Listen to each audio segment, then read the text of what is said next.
Hey guys, Mike for SimRacing604, and I asked you guys what I should do for my last video. I'm allowed three 15-minute videos as part of the content creator pre-release for EA Sports WRC. I've done two videos already. The third one, I asked you guys what you wanted to see, cars, tracks, or features, and you said features. So I got to kind of speed through this. This will not be a deep dive. This is definitely not a review. I'm just going to cover sort of the high-level features, the ones that have stuck out to me.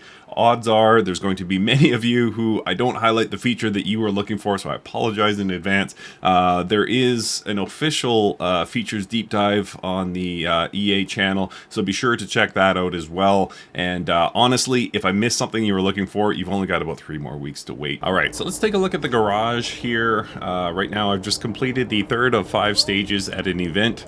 So I have a little bit of vehicle damage, so I'll get that repaired. I'll also show you the other options we have. So if we go under vehicle setup, repairs, tires, tuning. So if I go into repairs, as you can see, there are 12 categories of repair here. The one that's blanked out here is forced induction because this is a naturally aspirated engine. Right now, the only damage I sustained through the first 3 stages is a bit of suspension damage. So if I click that, I have 3 options: quick fix, standard, and replace part. I'm just going to choose replace part, and as you can see, I use 13 minutes 40 seconds of my 30-minute allotment. Click confirm, and then it's going to go ahead and do the repair, and now I have a 100% repaired car. Let's go back into vehicle setup here, tires and tuning. So tires, so I don't have any more soft tires remaining. My currently fitted tire is a soft tire that is worn, so I want to choose my mediums. Choose confirm, my tires are fitted. Only other thing I wanted to show you here is the tuning. As you can see, 6 categories, but there's a fair bit of nuance within that. So if I choose alignment, what's cool is they added some visual enhancements here to let you know what your tweaks are doing. Braking, one thing that's cool here is the handbrake force. You can adjust how sensitive you want the handbrake to be. I like that. Diff, you can adjust your limited slip diff as you wish. Gearing, this is a big one. Obviously, you don't want to have, a bunch of extra top gear that you're not using, within reason, of course. But you also don't want to max it out, so you can do some tweaking here, including final drive ratio. Damping, adjust how strong the car rebounds. And then, of course, spring, and we can, set ride height, etc. And again, we have those visuals on the right side of the screen to let you know exactly what you're adjusting, so it's pretty cool. All right, so here in career mode, where you're going to be spending the majority of your time is in the calendar. And as you can see, we're in week 5 of season number 2, so I'm still in Rally Junior. And you can scroll through the various weeks here and see the different events. And in addition to managing my Rally Junior car, but you can also start at WRC 2 or the main WRC Rally 1 cars.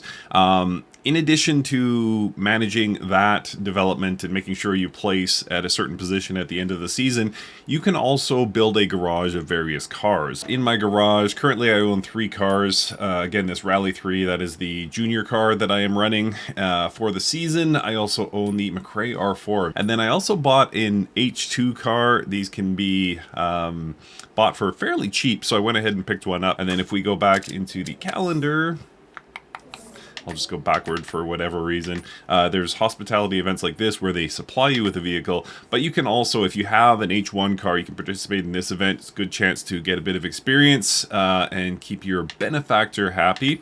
Speaking of benefactor, that is the main sort of theme of the career mode, is keeping your benefactor happy. So there are goals to set throughout the season. In this case, I am trying to get 3 podium finishes in WRC Junior and 5 point scoring events in the rear wheel drive historic championship.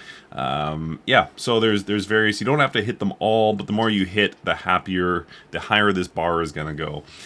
So all in all, it's a very deep career mode. I think the single player is really good in this game, and yeah, that career mode is just a huge help for that. Okay, so real quick look at Rally School. As you can see, I have finished all of them. There are 12 lessons here, and I went through all of them. When you choose each one, you get to drive it on gravel, asphalt, and snow. So it's very interesting, and as you would imagine, it starts out with fairly easy things.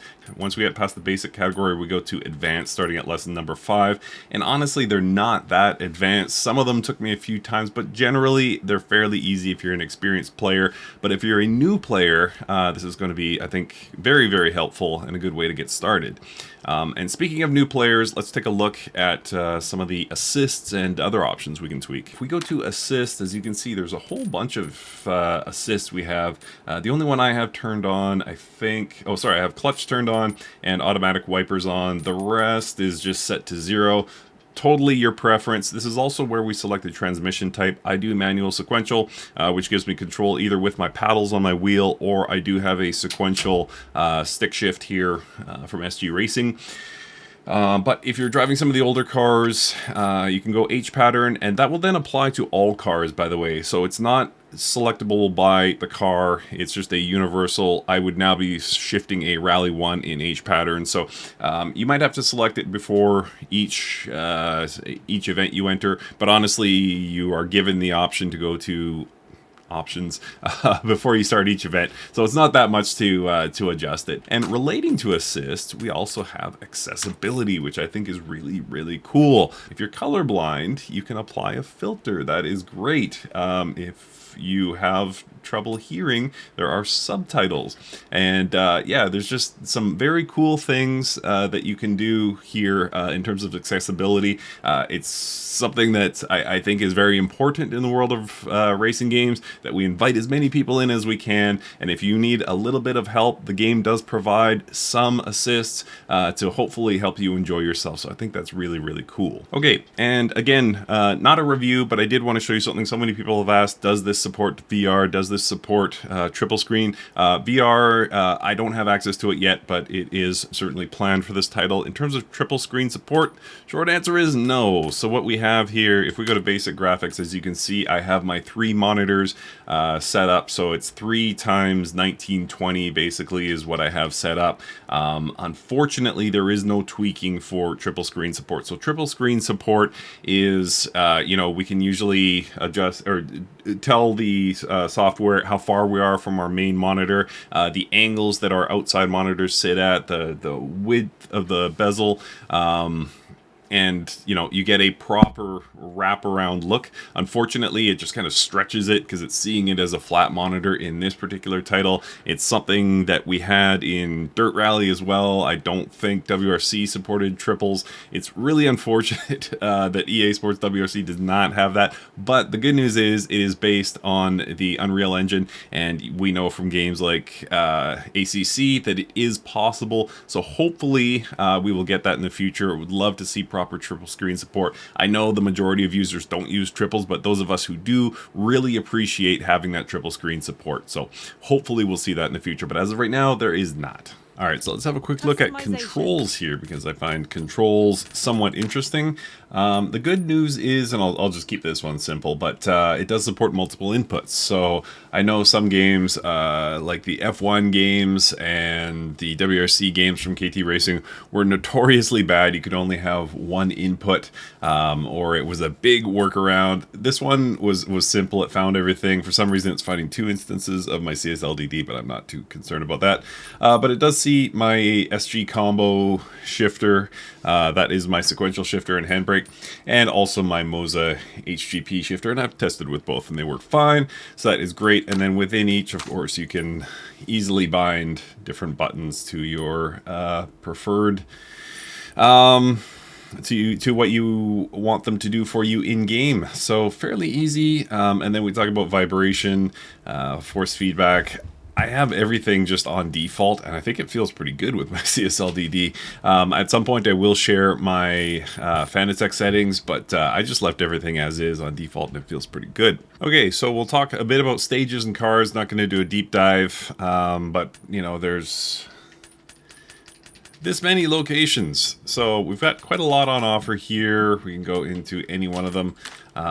There's four things that stand out to me. I think this stage is probably the biggest improvement versus Dirt Rally 2.0. If you're coming from that sim or that rally game, whatever you want to call it, I think that's going to be the biggest difference. There's four major things that I think make the stages in EA Sports WRC stand out. One is the realism. So if you look up the official WRC YouTube channel, you can see onboards from various locations around the world, and you can find those exact quarter combinations, that exact part of the real world stage captured here in game. So that's pretty awesome. So like we do in Assetto Corsa, where we see somebody setting a time at our favorite track in our favorite car, you can reproduce it in Assetto Corsa. You can kind of do that in EA Sports WRC as well. I don't know how the start finish points line up with the real world, but it's still cool to see any of your favorite WRC drivers, White Tanak, whomever, and see what they do, and then translate it to EA Sports WRCs. I think that's pretty amazing. So that's one. The second one is the length. Obviously, you're seeing on your screen here, 35 kilometers, 18 kilometers. And it's not just that. If we go into Acropolis here, I mean, there's a 25, 14. So these are massive stages, and it's like that pretty much everywhere. Some locations don't have that long. Like we're near 30 here, so incredible long stages that are really engaging. So that's number two. The third thing is that they're quite narrow, and it's something people had complained about in Dirt Rally 2.0. I didn't really see it. I thought the stage width was fine, but they are much narrower here in EA Sports WRC, and it does give that heightened sense of speed and probably more realistic when you, again, compare it to the real world on board. So that's cool. So that's number three. And the fourth one is the trackside objects, the rocks, the logs, etc. It's much more interactive. It used to be just kind of almost like a painting of the side of the road when you're driving through in Dirt Rally 2.0. But this time, when you see a rock, you drive over it, you feel it through the force feedback. And, these logs are not just, they can be hidden behind grass or something like that. And you hit it, and you're launching. So much more interactive environment. It just gives that heightened sense of realism and immersion. And then talking about cars, there's a lot here. I'm not going to go through all of them. I'll just give sort of a summary and point out some highlights. H1 classes, H classes. This is going back to, I think the oldest one is this 1964 Cooper S. But even the more modern ones, like the H3 class, what they call H3 class. I mean, you got your Kazi, you got, the Lancia. Cool cars like this from the 70s and 80s. So that's the old H classes. Most of us know, famously, the Group B cars. We have a rear wheel and a four-wheel drive version. I will say the Group B four-wheel drive, again, this is not a review. I'm just telling you that I think this is probably the best version of this Audi we have in any title. It's phenomenal. The sense of speed, you get in touch with the power that these cars had. Absolutely phenomenal driving experience. It somewhat tries to kill you, but it's also not exceedingly difficult. It's just incredibly fast. So very fun analog experience. Getting into the more modern ones, there's some good ones here. Group A, if I go in here, I made the critical mistake of clicking on the car, which takes you into the event. So, but I was going to say this 92 Subaru Legacy RS, absolutely phenomenal, probably the best in the game. Again, I'm not reviewing this, I'm just telling you that when you get your hands on EA Sports WRC, if you're a fan at all of 90s rally, try this car. It's gonna blow your mind. It's so good, so good. If we go back here, let's look at a couple more classes. The most, I wouldn't say deepest, but the car class with the most on offer is the, what are we calling this, 97 to 2011. A lot of great cars here. The 2001 Ford Focus, another one of the best in game. Of course, you know this Lancer Evo. 3 Subis on offer here from 2008 to 98. There you go. So really cool cars. I love the Subaru. To me, Subaru is synonymous with rally, and nice to see we have a lot on offer. And then there's some interesting ones here. NR4R4. I doubt most of you will know these cars, but these are, as far as I know, kind of one-off cars, and very interesting. You see that 340 horsepower in this McRae R4. Absolutely crazy. And then finally, we have the Juniors WRC and WRC2, and the primary WRC, which is, you know, Rally 1. So just one offer in the WRC Junior. We go to WRC2, you will see there is, what, 6 cars? 7 cars, 6 cars, I think. You can also choose to build your own, which is cool. And then the main WRC Rally 1, like I was saying, you got 3 offers here. You got the Hyundai, you got the Ford, and then you got the Toyota. So the 3 major contenders are captured here. And for those wondering, you can select different livery options. And this is livery number 4, which is Craig Breen. Obviously, very sad event when we lost Craig 6 months ago. And his car, his 42, is one of the selectable options in the game. Pop quiz. Number 42 is also famously retired in another sport. What is it? Yeah. So, that is the cars, and just got one more thing to show you. All right, so we're here in Builder now. This is going to build a WRC Junior car. Since there's only one, it's probably a good class to try and flesh out with your own creation. So 2 choices here to start off. Is it front engine or is it mid-engine? It's going to be 4-wheel drive no matter what. Let's go front. And that adds, what was it, 90K to the cost. And then we can kind of get into the details here. And depending on the budget level, we can customize all different parts. And you can actually unlock parts through your career mode. There's events you can do, and it unlocks improvements to the parts so you can fit your car with better parts. So something I haven't really explored too much, but very interesting part of the game. And will this become a big famous part of EA Sports WRC? Still remains to be seen. I think it's a cool feature. I think it's a cool idea for those who like to custom build, not unlike the Colin McRae R4. If you have like a concept of what a rally car should be, this is your chance to build that. So very interesting.